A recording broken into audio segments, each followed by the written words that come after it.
The Woman in Black by the Prowler.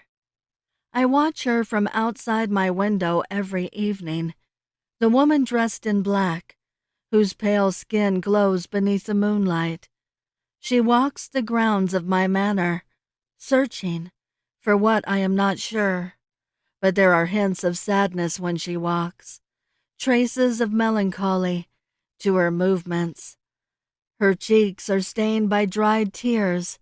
I believe her to be lost, adrift through time, looking for a lost love, someone she has cherished and cannot live without. Each time I see her, I flee from the seclusion of my chamber and run to the entrance of my manor. But when I open the door, she is no longer there.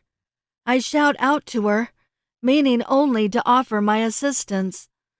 But all that answers back is the sounds of the night. Throughout the night, she torments my dreams. I cannot escape her mysterious charms. My soul seems to be haunted by the woman in black. After countless nights of this same routine, I have taken refuge inside my chamber, the door bolted and fireplace raging with a strong flame, trying to fight off the strong chill that has entered the room. I hear the moan of her cries from outside my window. They're driving me half mad, I do believe. I'm huddled in the corner of my bed, my trance fixated on the portrait of my dearly departed love. Tonight is the anniversary of her untimely death, a loss that cracked the foundation of my very soul. How I miss her so. I stare intensely at the face of my love and notice an eerie resemblance to the woman in black. But it could not be. Could it? Could the pale woman who stalks these grounds be my once lively, beautiful wife? As I was deep in thought, I suddenly heard a crash echoing from downstairs, then footsteps up the stairwell to my chambers.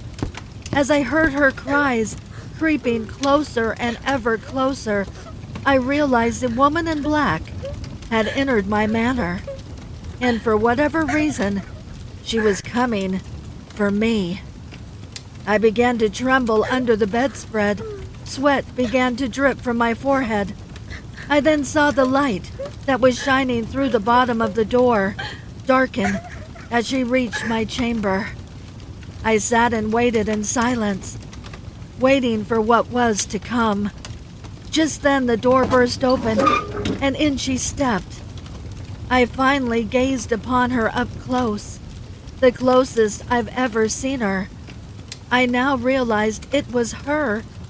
The woman in black was my love from the painting.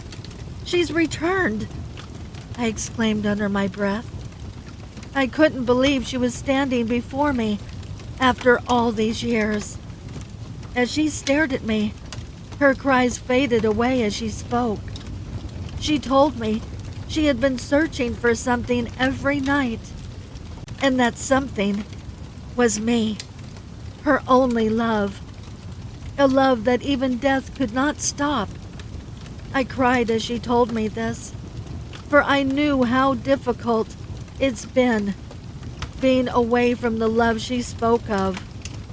While I might not be dead like my love, trapped in the night, searching for our love that kept her soul from being at peace, I was, however, dead on the inside, soulless and forever filled with sadness, walking through this world, longing for the love of my dead bride.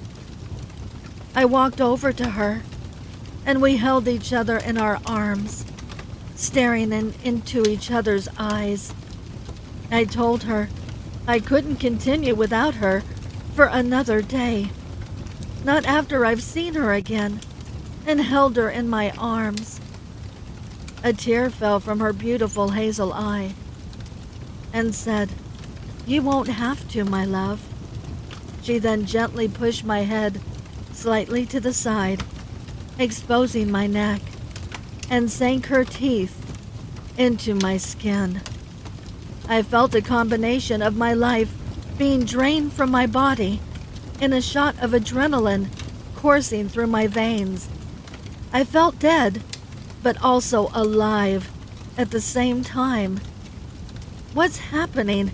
I asked, concerningly, as I felt two of my front teeth elongate and sharpen into fangs.